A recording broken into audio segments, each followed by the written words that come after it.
I made this for us. Why did God name the first living creatures we know? Birds. Let us make man in our image, after our likeness. Every other image is AI. He said, if you don't get it, I'm going to say it again. He told us to be fruitful and multiply. So he's saying we need to have kids. We need to be creators ourselves. I don't care what anyone says. This book says it. This book is banned in a lot of ways. It's banned in different countries. It's banned from people themselves wanting to pick it up and read it. They feel like it is a hot potato. They don't really want it in their hands. But what I'm going to do is I'm going to read this book from front to back. It's going to take me a very long time. This book has 66 books, and this book that I'm talking about and that I'm holding is the Holy Bible. And so I'm going to start in Genesis, and then I'm going to go all the way to Revelation, and I'm just going to read it and see what I'm feeling, what comes to mind. Anything that I find relevant, I'm just going to stop in between each verse and just talk about it. So here we go. Verse 20.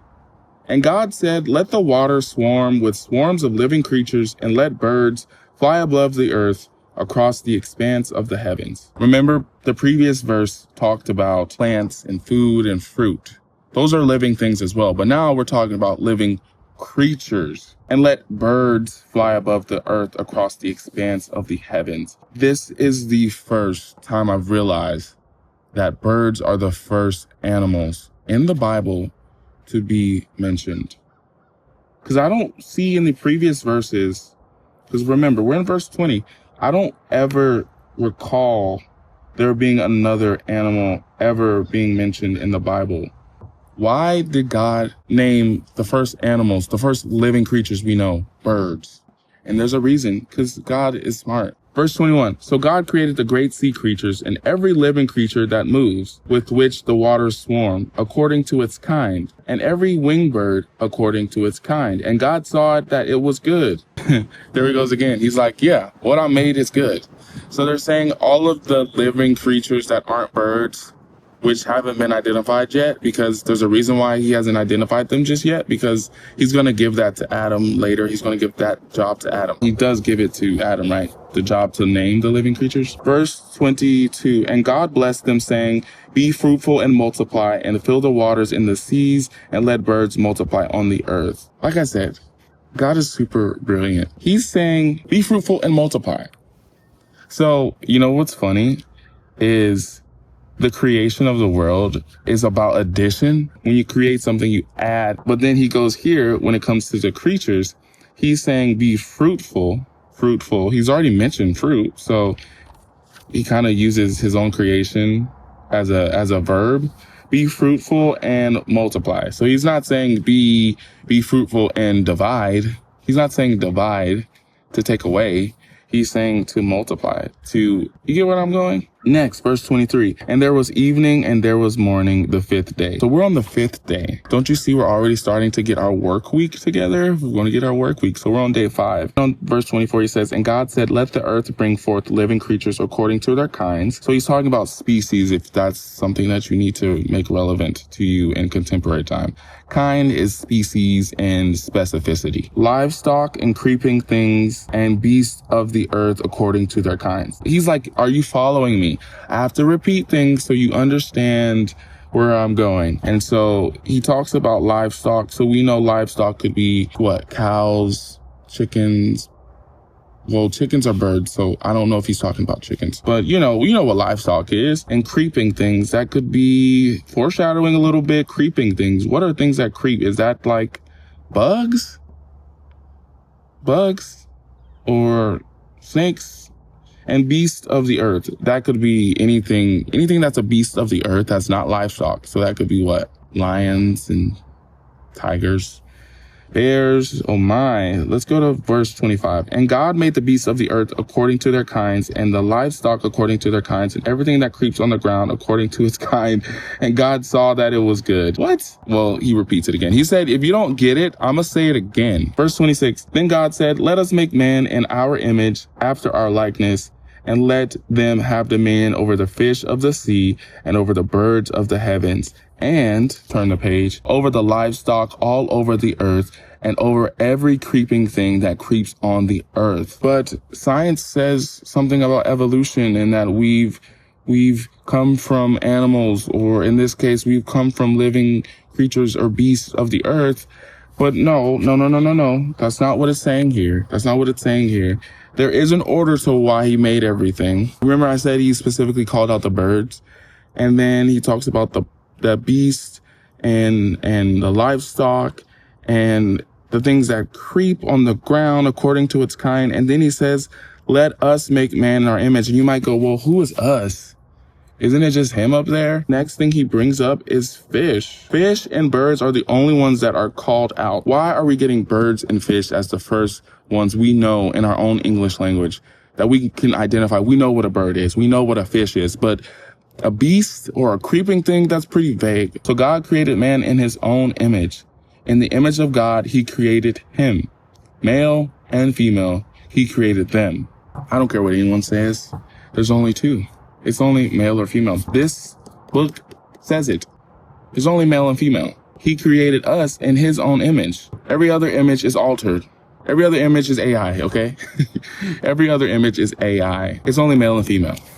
And then verse 28 goes, and God blessed them. And God said to them, be fruitful and multiply, and fill the earth and subdue it. So here we go again. He first told the animals, like the fish and the birds and everything else, the creeping things and the beast and the things that are in the water, to be fruitful and multiply. Then he goes, now I made man and female in my own image, and I want them to do the same thing. Be fruitful and multiply. Like I told you, this chapter 1 of Genesis, is about design. It's a design story. It is a architectural blueprint of life. So now, like I said, the animals around the world, the ones on their bellies, the ones that are creepy, they're supposed to be fruitful and multiply, but we are also supposed to be fruitful and multiply. Let's keep going. This is good. Whoa, my pages are going to fly out. Oh my goodness. This is the heavens that God's talking about. The heavens, the heavens that he's talking about are really on fire for this chapter. Verse 29. And God said, behold, I have given you every plant yielding seed that is on the face of the earth. Of all of the earth, not the face of the earth, but all of the earth, and every tree with seed in its fruit. You shall have them for food. So, okay, first he talks about fruiting and seeds and vegetation as life at first. But now he's talking about that vegetation that I designed earlier, a couple days ago. You're going to be able to eat that stuff, and that's going to be what we call food. From all of the theories out there that say it was just a bang, or it was some sort of being, or some sort of science, they don't talk about food, though. This book talks about food. They just say we arrived from... Verse 30, and to every beast of the earth, and to every bird of the heavens, and to everything that creeps on the earth, everything that has the breath of life, remember, God breathed, I have given every green plant for food. And it was so. Remember, that's his period. That's his mic drop. And it was so. Or it was good. Then he goes, and God saw everything that he had made, and behold, it was very good. What I say, he's going to say it. That's his trademark. And it was good. But now he's saying it was very good. He's very proud of what he's made. And there was evening and there was morning, the sixth day. Before we go, I wrote some notes. I wrote, when I first read chapter 1, God is the designer, curator, engineer, and philosopher for life, everything.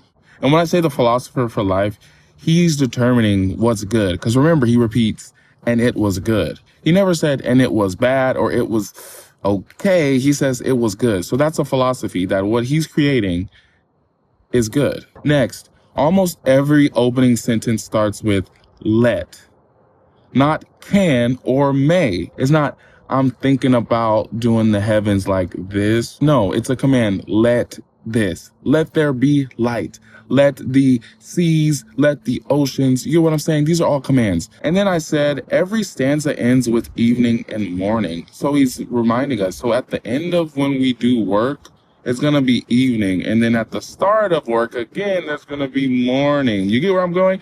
He is establishing time, and in a poetic way, uses evening and morning to let us know that something has ended and something is beginning again. I think that was really cool. Number 6, he talks about animals, fish, and birds. Remember, I talk about how these are the only animals that are recognized by name. Everything else is like a beast or a creature or a thing. He told us to be fruitful and multiply. So he's saying we need to have kids. We need to be creators ourselves.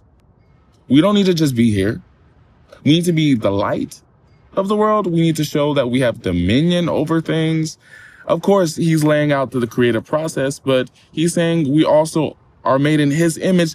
Therefore, we create as well. We need to be fruitful and multiply. I did all the work, but y'all also need to create too. I made this for us. This is for us. Like, this is my world. The heavens and the earth is what I made, but it's also, I made it for y'all. So participate. He's telling us to do it. It's almost also a calling.